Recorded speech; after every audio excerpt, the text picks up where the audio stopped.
पिता, पुत्र और पवित्र आत्मा के नाम पर आमीन। नमो ये मेरी माँ, नमो ये मेरी माँ, मानव में जन्मी है माँ धन्य तू। नमो ये मेरी माँ, नमो ये मेरी माँ, नमो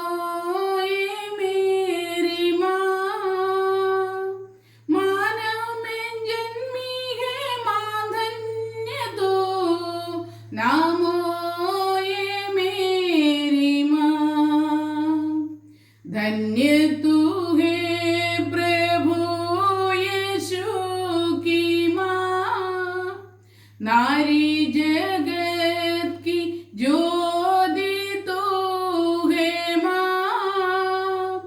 तेरी महिमा का गान सदा हो माँ। नमो ये मेरी माँ, नमो ये मेरी माँ, मानव में जन्मी है माँ धन्य तो। नमो ये मेरी माँ, नमो ये मेरी माँ। हे प्यारे प्रभु यीशु, हम आपको धन्यवाद देते हैं, तेरी स्तुति आराधना जय जयकार करते हैं प्रभु। धन्यवाद यीशु, अपनी आत्मा भेज करके हमारे मन को, हमारे हृदय को आलोकित कीजिए प्रभु। जो साक्षी हम सुनने जा रहे हैं प्रभु, उसके द्वारा हमारे हृदय को, मन को और प्रकाशित करना प्रभु। प्यारे प्रभु यीशु, जितने भी लोग इस समय पर मुझे सुन रहा है, सबों को अनुग्रह आशीष मिले प्रभु। हे प्यारे प्रभु यीशु, हम सारे हृदय से, सारे मन से, सारे बुद्धि और शक्ति से आपको प्यार करते हैं और आप में विश्वास करते हैं। धन्यवाद यीशु, धन्यवाद यीशु, धन्यवाद यीशु। आप सबों को जय यीशु। आज मैं अपना ही एक दो गवाही देना चाहूँगा। किस प्रकार हमारे इस ग्रुप को, इस मिनिस्ट्री को मातृ छाया मिनिस्ट्री नाम पड़ा और मेरे जीवन में माँ के हाथ पकड़ करके चलने के कारण और एक संपूर्ण रोजरी रोज करने के कारण क्या क्या कृपा मिला है, मेरे जीवन में क्या चमत्कार हुआ, उसके बारे में मैं स्वयं आज आपको साक्षी देना चाहूँगा। उससे पूर्व में कुछ लोग मेरे से एक दो सवाल किया है, डाउट पूछा है। मुझे ये सुन करके और जान करके बहुत खुशी है। मेरे पिछले 2 क्लास रोसरी माला के विषय में, उसको सुनकर अनेकों लोगों ने मुझे लिखा है, मेरे से फ़ोन पर भी बात किया। उन्होंने इस माह में एक संपूर्ण रोजरी करने का, अर्थात आनंद का भेद, प्रकाश का भेद, दुख का भेद और महिमा का भेद, चारों भेद करने का निर्णय किया और कर रहा है।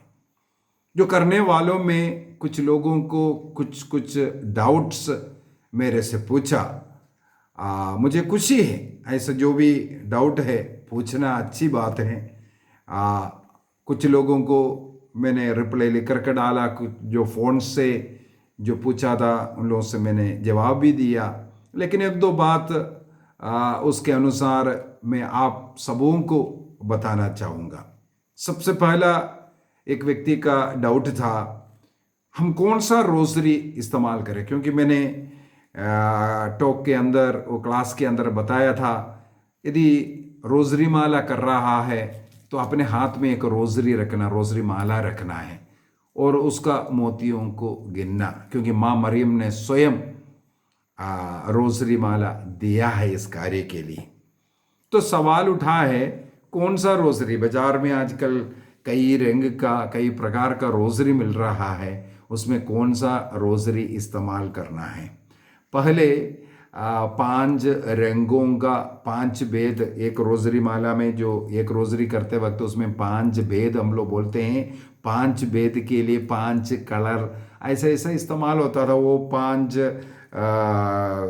कॉन्टिनेंट को दिखाने के लिए ऐसा कलर इस्तेमाल करते थे। ऐसा ऐसा कई कहानियां हैं। कलर के ऊपर सब जाने की ज़रूरत नहीं है, बल्कि आप एक रोजरी खरीद के सबसे पहले उसमें थोड़ा मोतियां गिन लो। 59 मोतियों का माला है। विशेषकर ये जो 10 प्रणाम मरिया बोलने वाले जगह पर 10 मोतियां है कि नहीं, इसको थोड़ा देखना, क्योंकि कई बार मुझे ये पता चला है। और एक बार एक बेटी मेरे पास एक रोजरी लेकर के आया, पूछने लगे अंकल ये ऐसा क्यों, 9 मोतियों का है पूरा। मैंने भी गिनती करके देखा, उस रोजरी माला में 10 मोती नहीं, 9 मोतियों का है। तो ऐसा गलत रोजरियां भी आए हैं।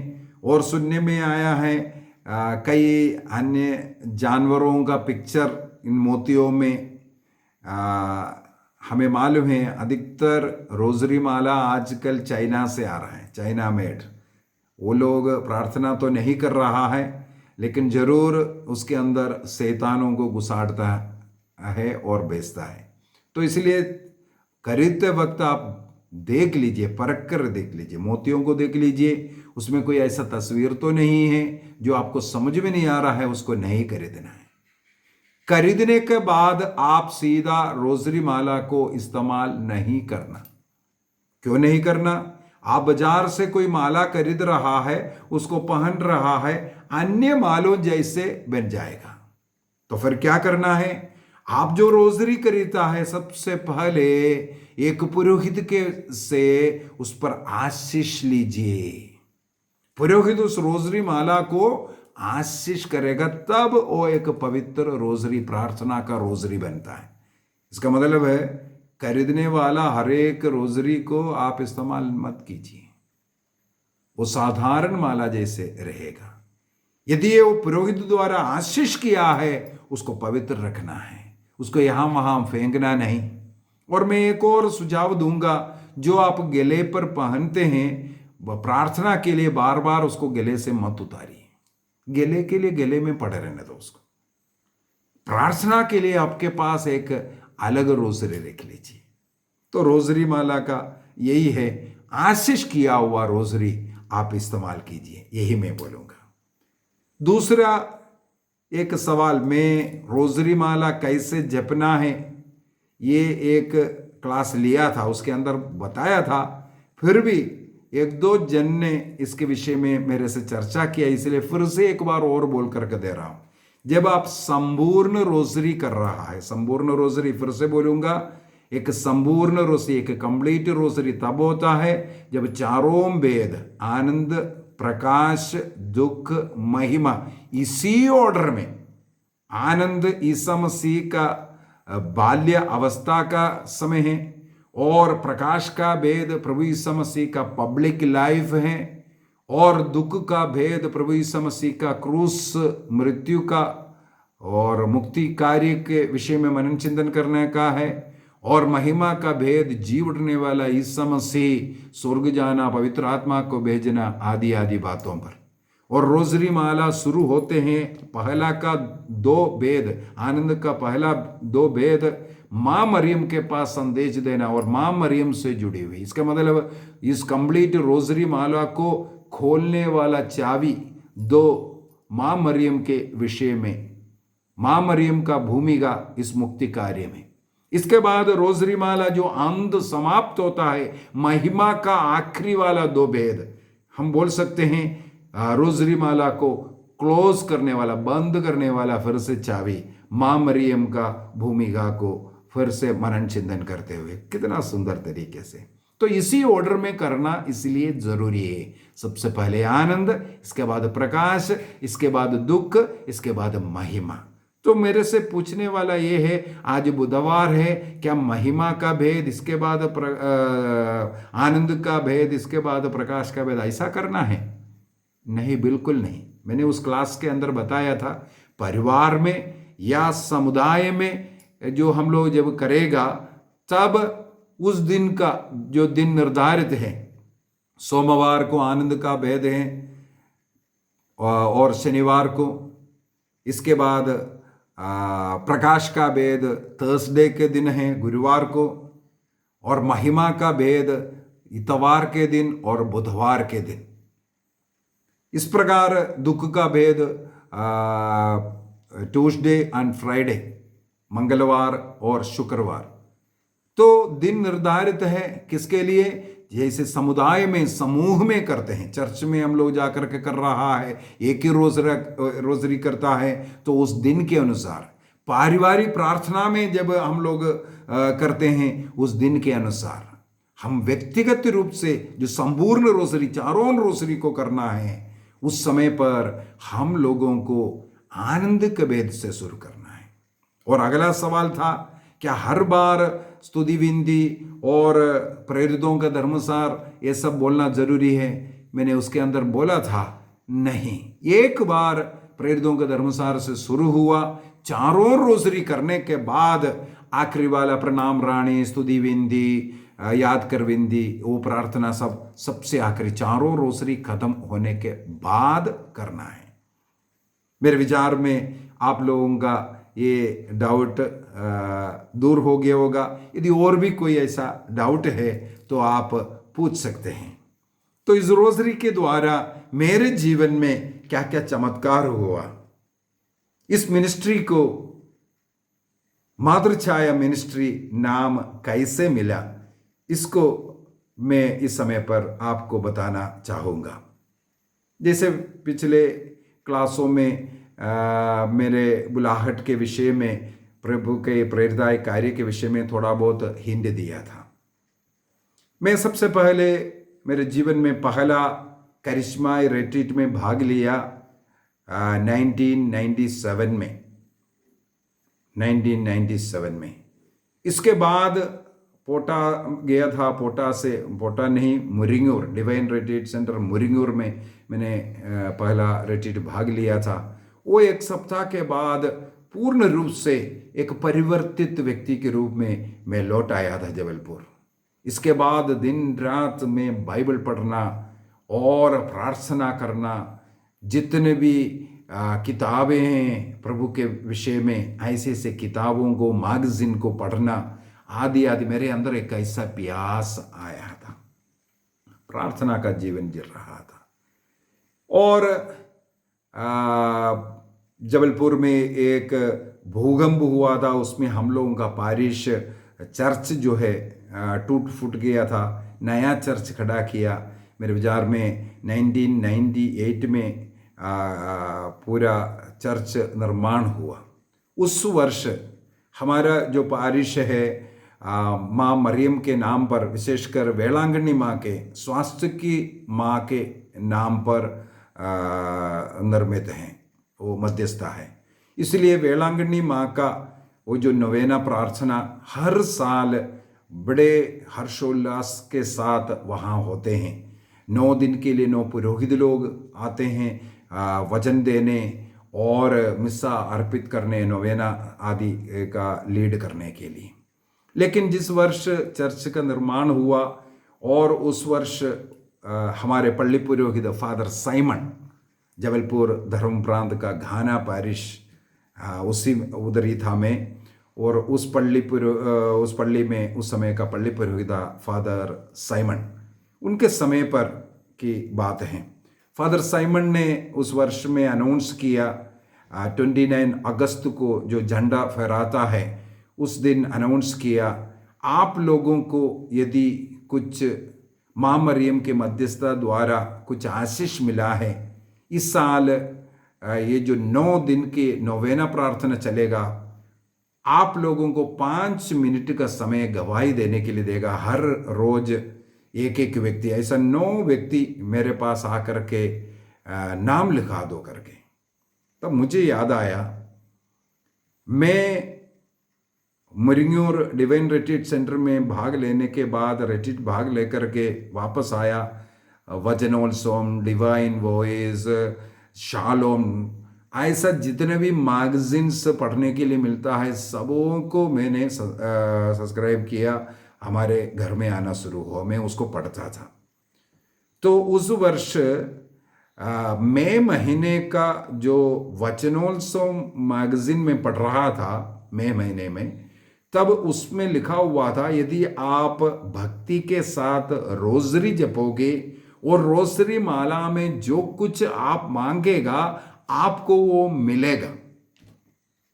तो मैं फौज से रिटायर होकर के बैठा हुआ था, कोई नौकरी नहीं था उस समय पर। मैंने सोचा घर में बैठा है तो एक रोजरी ज़रूर अच्छी तरह इस इंटेंशन में मुझे एक अच्छा नौकरी मिले, उस इंटेंशन में करते हैं करके। तो मैं उस समय से भक्ति के साथ रोजरी जपना शुरू हो गया। 15 दिन भी नहीं बीता जहां मैंने नौकरी के लिए अप्लाई भी नहीं किया है। ऐसा एक घटना हुआ जहां मैं अप्लाई भी नहीं किया है। कुछ मेरे मिलिट्री का अधिकारी मुझे ज़बरदस्ती कहीं भेज करके नौकरी के लिए भेजा और वहाँ पर नौकरी में ज्वाइन करवाया। ज़बरदस्ती, मैं नहीं चाह रहा था तब भी। और एक अच्छा नौकरी था, रेस्पेक्टफुल नौकरी था। मुझे याद आया मैं 1 महीना या वो मई महीने का पूरा महीना भी प्रार्थना नहीं किया रोजरी माला। 15 दिन के अंदर जबरदस्ती नौकरी पर ज्वाइन करवाना मेरे लिए एक बहुत चमत्कारी था। मुझे जब फादर ने बोला आपको कुछ मिला है तो उसको गवाही दे दो, तो मेरे मन में आया हाँ मुझे इसका गवाही देना चाहिए, क्योंकि किसी को नहीं मालूम, केवल मेरे परिवार को, मेरे पत्नी मुझे मालूम है ऐसा ऐसा हम लोगों ने प्रार्थना किया और नौकरी मिला है करके। तो मेरे मन में आया मेरा नाम लिखाएंगे फादर को और गवाही देंगे। और मैं आपको बताऊं मैं बिल्कुल हिंदी नहीं बोल सकता था। हिंदी बोलने में मुझे बहुत डर आता था और टूटा फूटा, अभी भी टूटा फूटा ही बोलते हैं, फिर भी उस समय पर बिल्कुल नहीं बोल सकता था। इसी कारण मैं उस समय पर जाकर के नाम नहीं लिखा। अगले दिन से नोवेना शुरू हो गया। पहला दिन कोई आकर के गवाही दिया, मैंने सुना, मुझे ऐसा लगा नहीं उससे अच्छा गवाही तो मेरा है, मुझे बोलना चाहिए। चलो मिसा के बाद जाकर के फादर को बोलूँगा। मैं तैयार होकर के खड़े तो हो गया, लेकिन मेरे को एकदम डर भय आ गया, अरे मैं हिंदी में कैसे 5 मिनट मेरा गवाही दूँ। इसलिए मैं घर गया। मेरे पत्नी उस समय पर इवनिंग ड्यूटी नर्स हैं, वो इवनिंग ड्यूटी पर हैं, उनको बताया ऐसी ऐसी बात है। तो बोला हाँ आपको ज़रूर बताना चाहिए, इसलिए इस साल ये अवसर मिला है। मैं बोला हाँ कल जा कर के नाम लिखाऊंगा। ऐसे 3-4 दिन निकल गया। हर रोज मैं नोवेना के लिए, प्रार्थना के लिए मिज़ा में भाग ले रहा हूँ। इसके बाद फादर के पास जा कर के नाम लिखाऊंगा ये सोचूंगा, लेकिन ख़त्म होते ही मुझे इतना डर भय, मेरा हाथ पैर कांपने लग जाता है। हिंदी में गवाही देना है ये सोच करके मैं वापस आ जाता था। हर रोज मिसेस मेरे से पूछते थे नाम लिखवाया, मैं बोला नहीं हम नहीं बोल सकता है 5 मिनट लोगों के सामने। मैं कभी कोई टॉक नहीं दिया, कोई प्रवचन नहीं दिया, हिंदी में किसी से बात नहीं करता। मैं मलयाली अपने भाषा के लोगों को ढूंढता हूँ बातें करने के लिए। ऐसे 4-5 दिन निकल गया। एक दिन हर रोज मन में है बताऊं, लेकिन मैं वापस चले जाता था। मेरे हाल में 5 दिन के बाद की घटना है। चर्च के अंदर माँ मरियम का एक सुंदर सा मूर्ति सजा कर रखा है। सब लोग चर्च के मिस्सा के बाद बाहर निकल रहा है। मैं उस मूर्ति की ओर देख करके हाथ जोड़ करके प्रार्थना किया, माँ मुझे शक्ति दे दो, मैं जा करके अभी फादर को मेरा नाम लिखाऊं और मैं गवाही दूं इसका।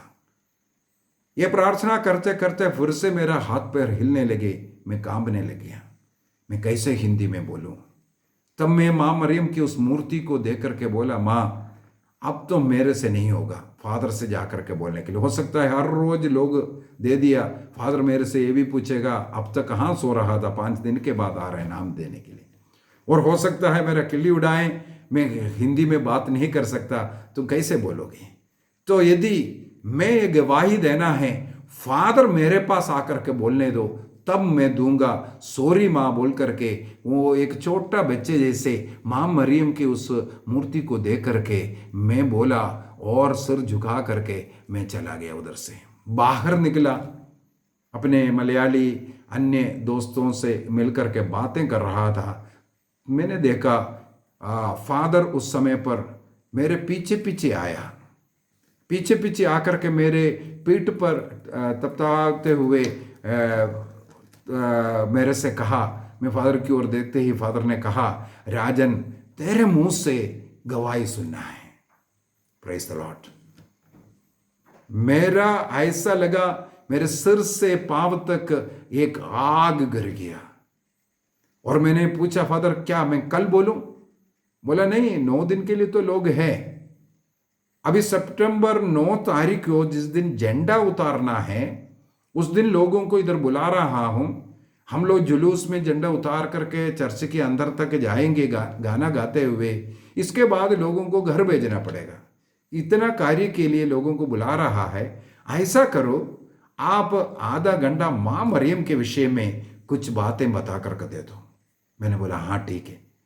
मैं इससे पहले कभी भी कहीं भी वजन नहीं दिया और टॉक नहीं दिया, हिंदी में बात भी नहीं करता था, मैं डरता था।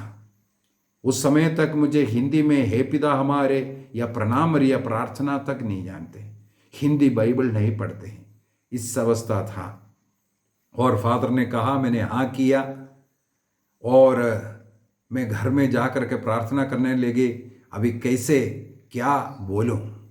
उस दिन मैंने बाइबल खोला, मेरे आंखों के सामने ठक से मत्ती का सुसमाचार अध्याय 12 वाक्य 33, फल से वृक्ष का पहचान होता है, ये वाला वचन आया।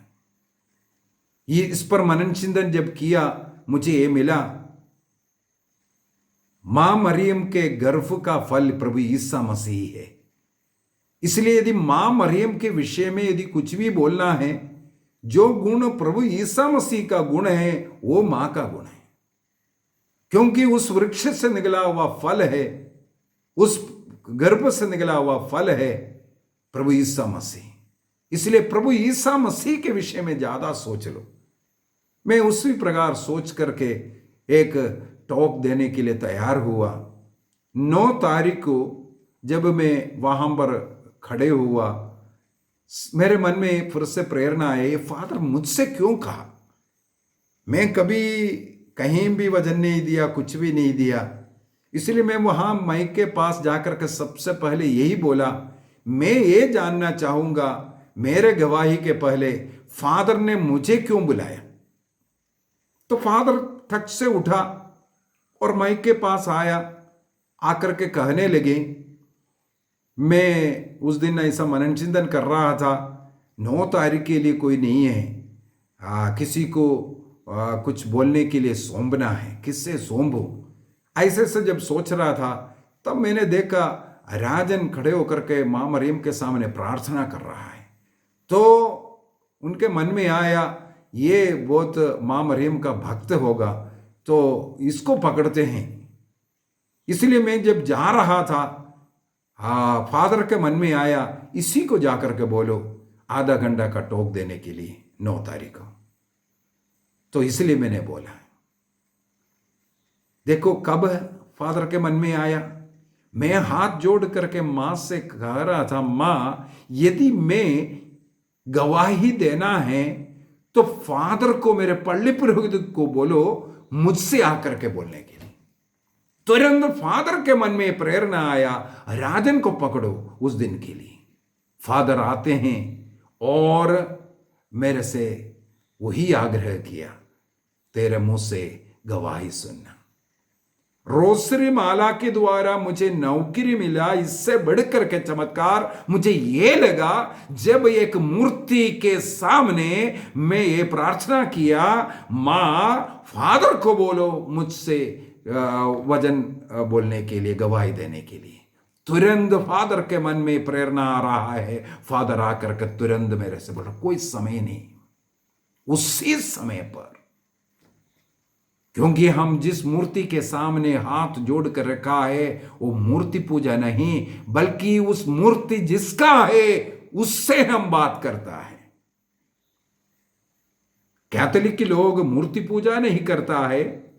यदि किसी संत का, प्रभु का, किसी का मूर्ति चर्च में है, उसके सामने हाथ जोड़ता है, तो हम लोग उन्हीं के सामने, उसके सामने हाथ जोड़ता है जिसका वो मूर्ति है। यदि महात्मा गांधी के मूर्ति के ऊपर अक्टूबर 2 तारीख को जाकर के एक माला डाला, वो एक मूर्ति पूजा नहीं, बल्कि जिसका वो मूर्ति है उसका आदर करना है। वो मूर्ति पूजा नहीं, उसका आदर कर रहा है।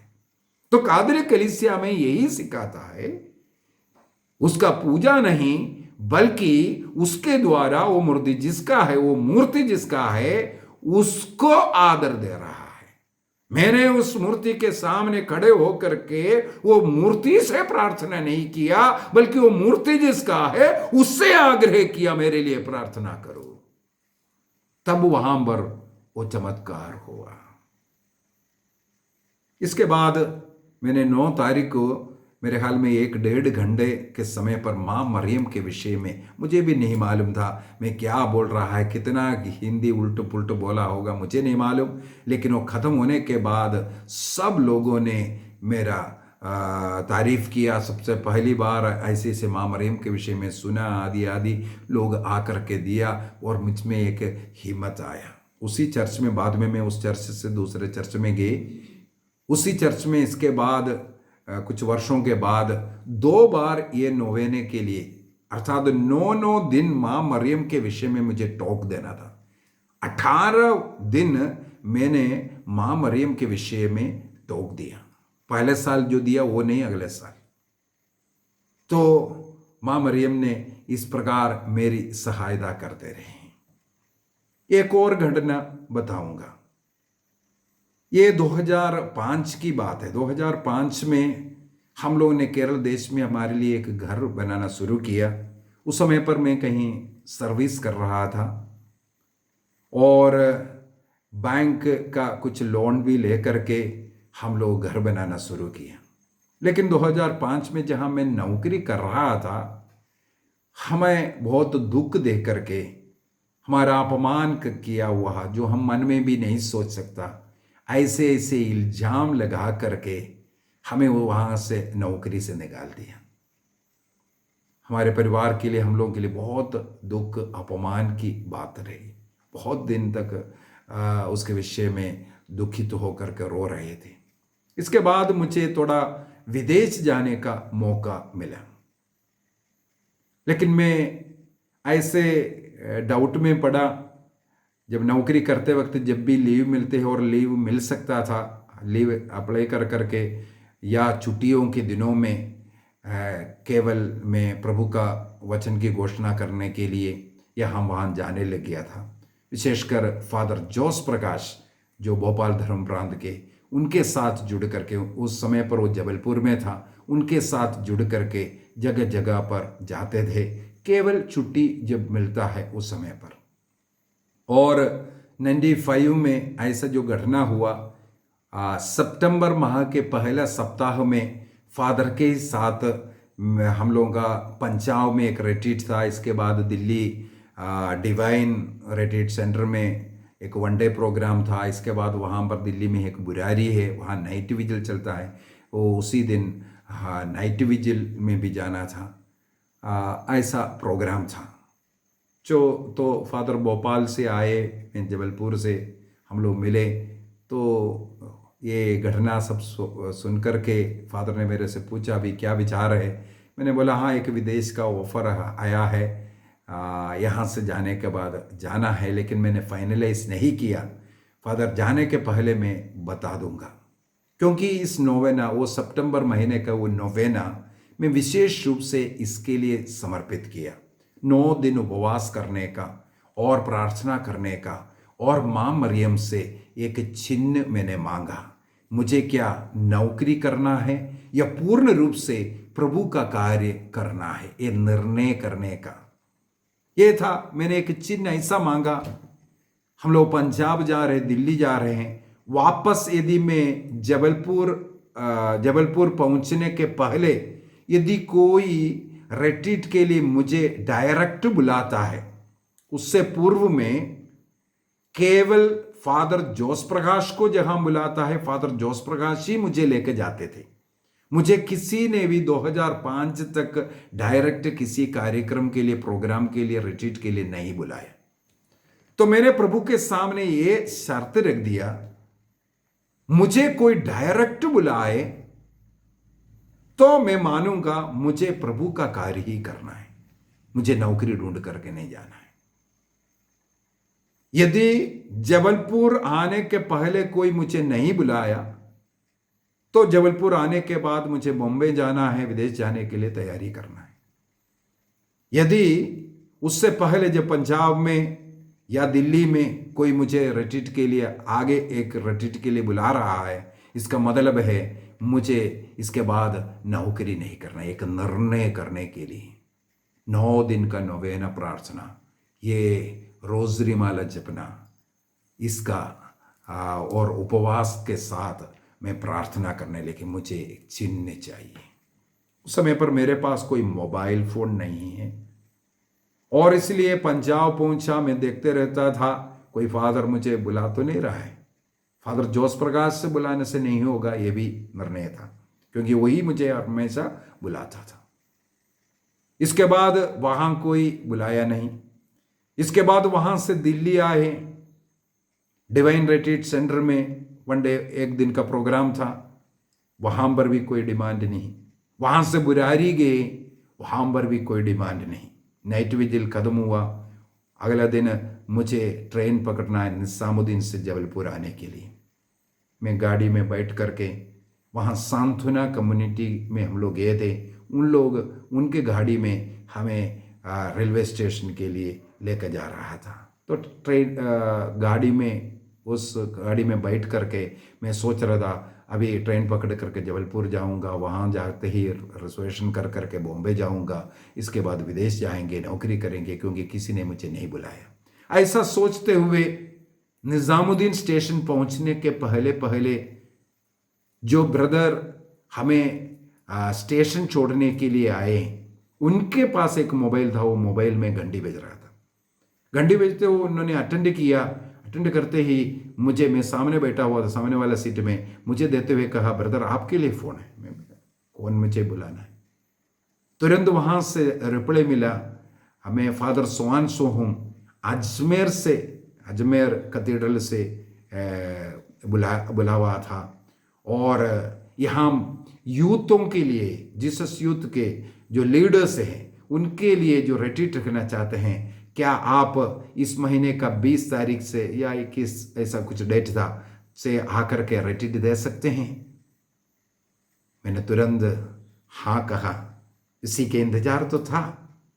और तुरंत फादर जोस प्रकाश बैठा हुआ था। मैंने बोला, फादर जी निर्णय हो गया, मैं आपसे कोई नौकरी नहीं, प्रभु का सेवा करते रहूंगा, ये निर्णय हो गया।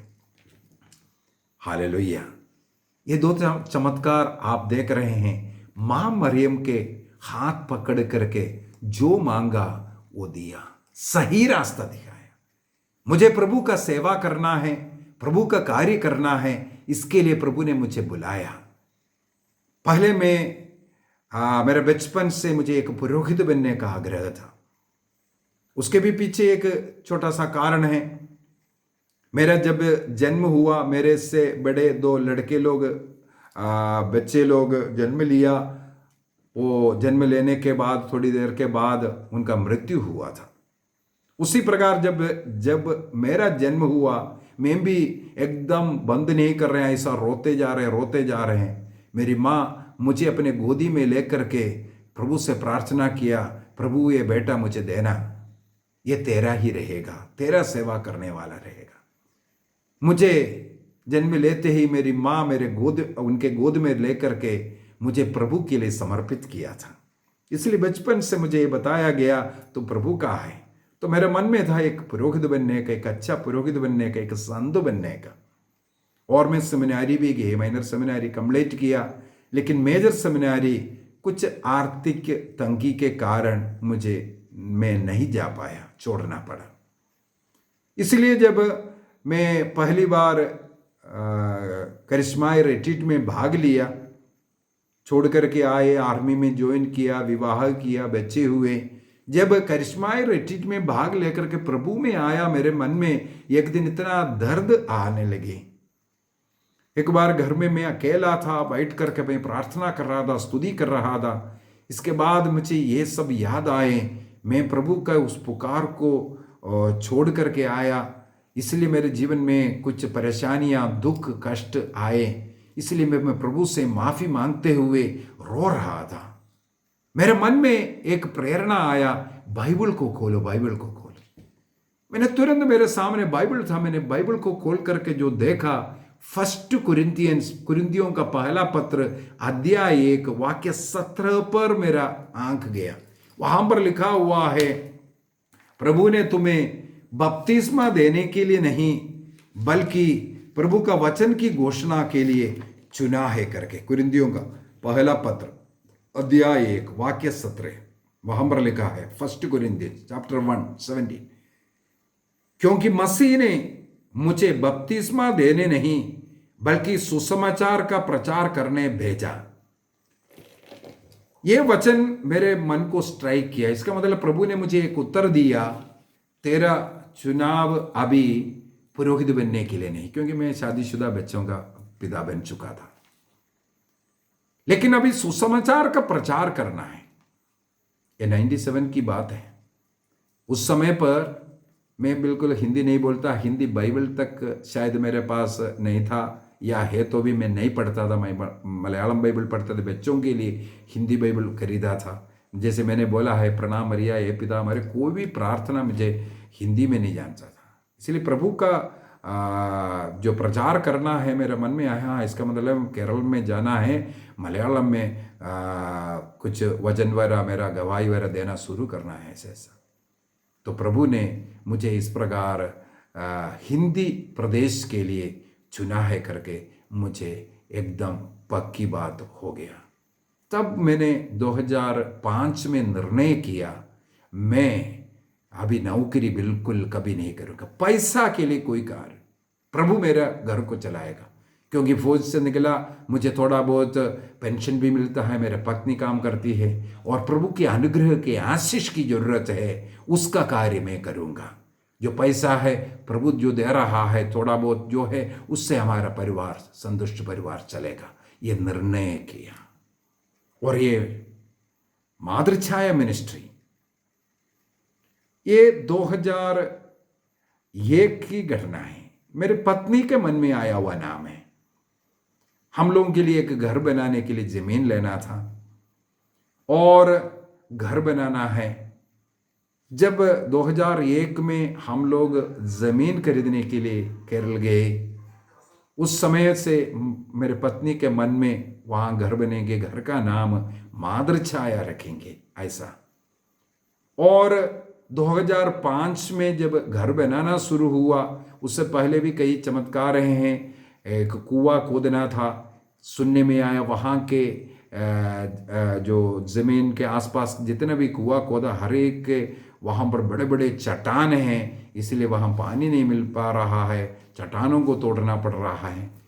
तो हमारे उस ज़मीन में जब कुआं खोदने के लिए शुरू हुआ, मैं अपने हाथों में रोजरी लेकर के रोज प्रार्थना करता था, प्रभु वहाँ चट्टान नहीं, जिस प्रकार तूने चट्टान से पानी निकाला था इस्राएलियों के लिए, हमारे लिए वहाँ चट्टान नहीं, चट्टान को तोड़ करके तुम मिट्टी बना दे। ऐसा कर करके मैं रोज प्रार्थना करता था। जबलपुर के प्रार्थना सेंटर में मैं इसका गवाही भी दिया था। हमारा कुआं खोदा, एक भी पत्थर नहीं आया, अच्छा पानी आया था। इसके बाद घर बनाने के लिए निर्णय किया। हमारे पास पैसे की बहुत कमी था। हम लोगों ने एक इंजीनियर से मिलकर के एक घर का ड्राइंग वगैरह करवाया। 1200 फीट का एक घर का उन्होंने ड्राइंग कर करके इतना लाख रुपया लगेगा, उसके लिए हमने लोन लेकर के ऐसे ऐसा जुगाड़ कर करके तैयार हुआ। लेकिन जब घर बना वो 1200 फीट का नहीं, करीब 3000 फीट का घर बन करके आया। ये प्रभु का एक चमत्कार ही हम मानेंगे। और इसका लेंडर डालने के टाइम पर एक बार यहाँ केरल पूरा स्ट्राइक ही था। उस समय पर केरला में कुछ भी काम नहीं चल सकता। जिस दिन लेंडर डालने के लिए तैयार हुआ, घोषणा हुआ कल स्ट्राइक है। लेकिन हमने बोला नहीं, प्रभु ने ये दिन दिया है तो पक्का ये होगा, और हुआ है। और हमारा घर के लिए जो सबसे पहले जो पत्थर डाला वो भी हमने कोई दिन नहीं चुना है, ऑटोमेटिकली आया। कोई बुधवार को था, इसके बाद लेंडर डाला, वो सब तैयारी होकर के बुधवार तैयार हुआ। इसके बाद 2 बार लेंडर डाला, दोनों बार ऐसा था। इसके बाद घर के आशीष का दिन देखा, वो भी देखा, तो ये सब जुड़ करके हम लोगों के मन में आया, हाँ इसका मतलब हमारा घर का नाम माँ का वो बुधवार वो उसको जोड़ करके माँ के आशीर्वाद में है, इसलिए माँ के छाया में हम लोग रहने वाले रहेंगे। ये निर्णय करते हुए हम लोगों ने घर का नाम मादर छाया डाला। जब मैंने पूर्ण रूप से प्रभु के लिए समर्पित करते हुए जीवन जीने का निर्णय किया, तब मैंने निर्णय किया मेरे इस मिनिस्ट्री को मैं मादर छाया मिनिस्ट्री ही डालूंगा। तो माँ मरियम के हाथ पकड़ करके मेरे जीवन में क्या क्या हुआ, कैसे कैसे चमत्कार हुआ, ये बोलने का मैंने प्रयास किया। और आज भी संपूर्ण रोजरी करने का रोज प्रयत्न करता हूँ। 4 रोजरी नहीं, कभी उससे बहुत ज़्यादा रोजरी तक जब जब समय मिलता है। सबसे उत्तम एक प्रार्थना के रूप में बाइबल के वचनों को मनन चिंतन करते हुए रोसरी का हर भेद ईसा मसीह का मुक्ति कार्य है। मेरा वो जो पिछला रोसरी के विषय में जो क्लास है उसको सुनने से आपको मिलेगा, इसके बारे में बोला है। इसलिए मुझे बहुत अच्छा लगता है संसार भर के लिए मध्यस्थ प्रार्थना करने के लिए, क्योंकि इसमें 20 बड़े भेद हैं। और हर प्रणामरिया के पहले अगर किसी मतलब के लिए रखेंगे 200 ऐसा मतलब रख सकते हैं, 20 बड़े बड़े मतलब रख सकते हैं। एक सुंदर प्रार्थना के रूप में मैंने इसको स्वीकार किया। आइए आंख बंद करेंगे, प्रभु को धन्यवाद दें। माँ का मध्यस्थ हम मांगे, हमारे साथ रहकर एक अच्छा पवित्र जीवन जीने के लिए माँ हमारी सहायता करना। प्रभु के मुक्ति कार्यों को आपके हाथ पकड़ करके मनन चिंतन करते हुए, ये रोजरी जपते हुए सारे संसार के लिए, विशेषकर संसार में शांति आने के लिए हम प्रार्थना करेंगे। जरूरतमंदों के लिए हम प्रार्थना करेंगे। माँ मरियम के हाथ पकड़ करके, माँ मरियम के साथ मिलकर सारे संसार के लिए मध्यस्थ प्रार्थना करने के लिए इस रोजरी का इस्तेमाल करेंगे।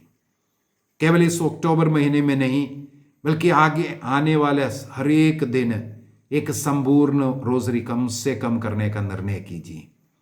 इसके द्वारा हमारे जीवन में, हमारे परिवार में प्रभु का अनुग्रह आशीष बरसेगा। पिता, पुत्र और पवित्र आत्मा के नाम पर आमीन। सबों को जय यीशु। खुश रहिए, ईश्वर के अनुग्रह आशीष में बढ़ते जाइए।